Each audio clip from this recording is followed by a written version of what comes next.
में दवा का एक मात्रा इसलिए उसका बताया गया है, उसकी प्रॉपर डोजिंग की गई है इसलिए ताकि आपको साइड इफेक्ट ना हो। हम पूरी कोशिश करते हैं कि आपको साइड इफेक्ट आपको न आए, लेकिन बहरहाल कुछ लोग उसको होता ही है साइड इफेक्ट। इसके बारे में और डिटेल से बताने के लिए डॉक्टर अतिया हैं, वो आपको बताएंगे कि दवाओं का क्या क्या साइड इफेक्ट हमारा होता है, हमें क्या क्या ध्यान रखना है। डॉक्टर अतिया, अब अपना प्रेजेंट करें आप। अस्सलाम वालेकुम, मैं डॉक्टर अतिया। मेरा जो टॉपिक है एडवर्स ड्रग रिएक्शन, यानी जो दवा हम खाते हैं उससे जो हमें रिएक्शंस होते हैं। तो ये दो चीजों में आज मैं डिस्कस करूंगी, एक पेशेंट के लिए और एक हमारे जो यहाँ फैकल्टी मेंबर्स हैं, डॉक्टर्स, नर्सेज, जो भी यहाँ फैकल्टी मेंबर्स है, जूनियर में जो भी इंटर्नी और पीजीज। तो सबसे पहले जो पेशेंट का इसमें क्या रोल है, आपको जो भी दवा दिया जाए यहाँ से आप वो दवा खाएं, उसके बाद जो आपको डॉक्टर बताए कि आपको इस दवा खाने से थोड़ी सी ये परेशानी हो सकती है, उसके अलावा कोई भी आपको रिएक्शंस हो, कोई रैशेज आए, खुजली हो रहा है, बुखार आ रहा है, चक्कर आ रहा है, तो उसको तुरंत आके आप डॉक्टर को बताएं कि ये दवा खाने के बाद मुझे ऐसा हुआ। इस चीज को इग्नोर नहीं करें कि हम एक दो दिन खा के देख लेते हैं, नहीं ठीक होता तो तीसरे चौथे दिन जाए। आपको जैसा ही हो, कुछ चीजें होती है कि डॉक्टर देते हैं तो वो बताते हैं कि इस दवा खाने से आपको थोड़ी कब्जियत हो सकती है, थोड़ा आपको सर में दर्द हो सकता है। अब वो हो रहा है तो ठीक है, पर उसके अलावा कुछ भी आपको हो रहा है, आपको उसी दिन अपने जिस डॉक्टर से दिखाया है, जिस डॉक्टर की आप दवा खा रहे हैं, उसको जाए और बताए कि मैं जब से दवा ले रहा हूँ या ले रही हूँ, मेरे साथ ये परेशानी हो रही है। तो एडवर्स ड्रग रिएक्शन में पेशेंट का बस यही काम है। दूसरा जो मेन है वो हमारे स्टाफ और डॉक्टर्स के लिए है कि उनको क्या करना है। तो एडवर्स ड्रग रिएक्शन में क्या होता है कि जो ड्रग हम देते हैं उसमें दो चीजें हो सकती है। अगर एडवर्स ड्रग रिएक्शन हो रहा है, या तो वो मॉडरेट टू सीवियर रिएक्शन हो रहा है या माइल्ड रिएक्शन हो रहा है। ये चीज हमारा किसी भी मेडिकल प्रोडक्ट को देने के बाद अगर हो रहा है तो ये हमें एक अलार्म देता है कि ये जो दवा पेशेंट ले रहा है वो उसके लिए सही नहीं है।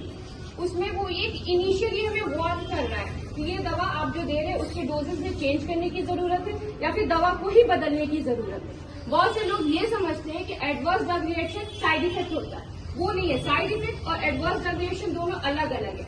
साइड इफेक्ट क्या होता है? साइड इफेक्ट में हमें पता होता है, वो प्रिडिक्टेबल होता है, या वो नेचुरल भी हो सकता है, हार्मफुल भी हो सकता है, बेनिफिशियल भी हो सकता है। पर जो एडवर्स ड्रग रिएक्शन है वो हमेशा ही हार्मफुल ही होगा। जैसे कि इसका एक मैं एग्जांपल दे रही हूँ कि अगर हम किसी को इथ्रिफल लिखते हैं तो उसमें हमें पता है कि उसको कॉन्स्टिपेशन होगा। जो कॉन्स्टिपेशन हमें पता है वो साइड इफेक्ट हुआ। हेडेक हो रहा है, साइड इफेक्ट हुआ। जो लीफलेट में ऑलरेडी मेंशन होते हैं, जो हमारे प्री क्लिनिकल या क्लिनिकल टेस्ट में हमें पता होता है।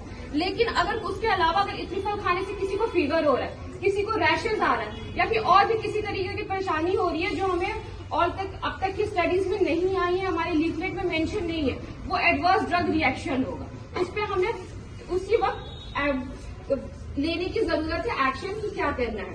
तो सबसे पहले हम पहचाने कैसे कि ये एडवर्स ड्रग रिएक्शन हो रहा है। तो बहुत सी चीजें जो होती हैं दवाओं में वो प्री मार्केटिंग यानी हमारे एनिमल फेज और क्लिनिकल फेज में ट्रायल में ही मालूम होता है कि ये दवा खाने से पेशेंट को फिजियोलॉजिकल ये साथ में चीजें हो सकती है। कुछ होता है जो पोस्ट मार्केट यानी मार्केट में आने के बाद हमें पता चलता है, जैसे कोहार्ट स्टडी या केस कंट्रोल स्टडी आती है, उसमें बहुत सी दवाएं ऐसी आती है कि 2 साल मार्केट में चली फिर वो बंद हो जाती है।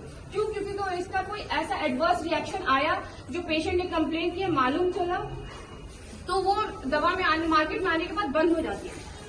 तीसरा जो रिएक्शन होता है डिटेक्शन के लिए वो होता है कैजुअलिटी असेसमेंट, यानी जैसे हम दवा दे रहे हैं पेशेंट को, स्पॉन्टेनियस हमें 1-2 दिन बाद पेशेंट आके हमें कंप्लेन कर रहा है कि मुझे ये हो रहा है, और वो चीज हमारे लीफलेट में या फिर हमने जो अब तक की स्टडी में है वो नहीं है, तो वो होता है। चौथी जो होती है कम्युनिकेटिंग एडीआर, यानी अगर हम दवा कोई दिए 2 साल बाद 3 साल बाद हमें जो कंपनी ने बनाया या फिर आफ्टर सर्वे वो हमें बता रहे हैं कि ये दवा से मार्केट में ये प्रॉब्लम हो रही है पेशेंट, तो वो होता है, उससे भी डिटेक्ट किया जा सकता है। दूसरा होता है पोस्टल सर्वे। पोस्टल सर्वे में क्या होता है कि जब हम कोई दवा देते हैं तो 2 साल बाद जो कंपनीज होती है वो क्वेश्चनर रेडी करती है, वो हमारे जो भी रेस्पेक्टिव डॉक्टर्स होते हैं या फार्मास्यूटिकल्स या फार्मासिस्ट होते हैं उन्हें देते हैं।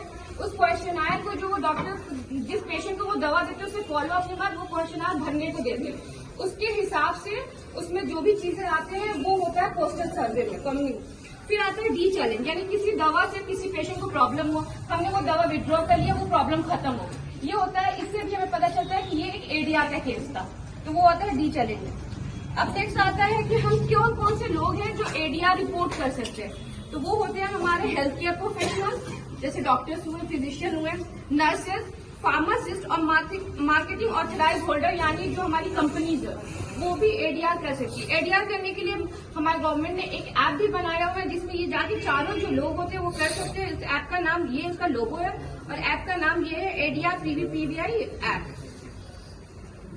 नेक्स्ट आता है हमारा कि हमें क्या रिपोर्ट करना है एडीआर में। तो ऑल सीरियस रिएक्शन, दवा खाने पर जितने भी सीरियस रिएक्शन होते हैं वो करना होता है। ADR which are not clearly stated in package insert, यानी ये जो लीफलेट हमें मिलता है, किसी भी दवा के अंदर एक लीफलेट होता है, उसमें लिखा होता है कि ये खाने से आपको ये हो सकता है। जैसे बहुत से सिंपल जो हर जगह होता है, हेडेक, नोजिया, वोमिटिंग, अगर उसके अलावा वो चीजें जो आपको हो रही है वो मेंशन नहीं है उस लीफलेट में, वो एडीआर में आता है। यूजुअल और इंटरेस्टिंग एडीआर, मतलब कोई दवा खा रहा है बहुत ही अनयूजुअल इसको इफेक्ट आ रहा है वो।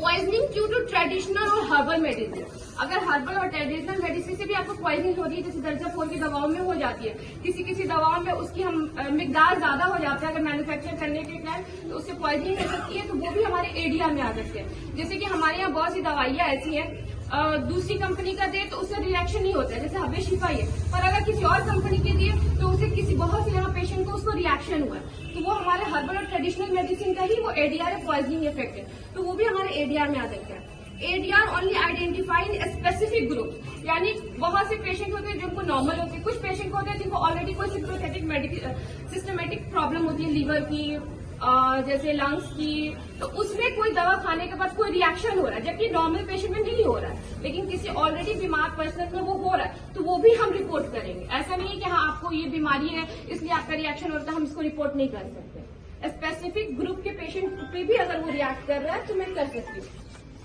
नेक्स्ट इसमें आता है कि कहाँ हम इसको रिपोर्ट करें, तो इसके लिए हमारे गवर्नमेंट ने फार्माकोविजिलेंस सेंटर बनाया है जो बहुत 3 हिस्सों में बटा हुआ है। एक होता है पेरिफेरल, जिसमें हमारा कॉलेज आता है जीटीसीए, सेकेंड उससे आता है रीजनल और इंटरमीडिएट जो हमारा एनआईयूएम है, और थर्ड जो सबसे ऊपर होता है वो होता है सेंट्रल, जो हमारा all India institute of Ayurveda है न्यू दिल्ली में। तो इसमें क्या होता है कि जैसे कि हमारे जो भी पेरिफेरल में जो स्टेट के कॉलेजेस और हॉस्पिटल्स होते हैं वहां होता है पेरिफेरल में, तो हम यहाँ जीटीसीएच में ही हमारे पेरिफेरल फार्माकोविजिलेंस सेंटर से इससे हम यहाँ रिपोर्ट करके हम अपने इंटरमीडिएटरी को भेजते हैं, यानी एनआईयूएम को, फिर वो अपना एनआईयूएम उसको भेजता है all India institute of medicine जो सेंट्रल फार्माकोविजिलेंस सेंटर।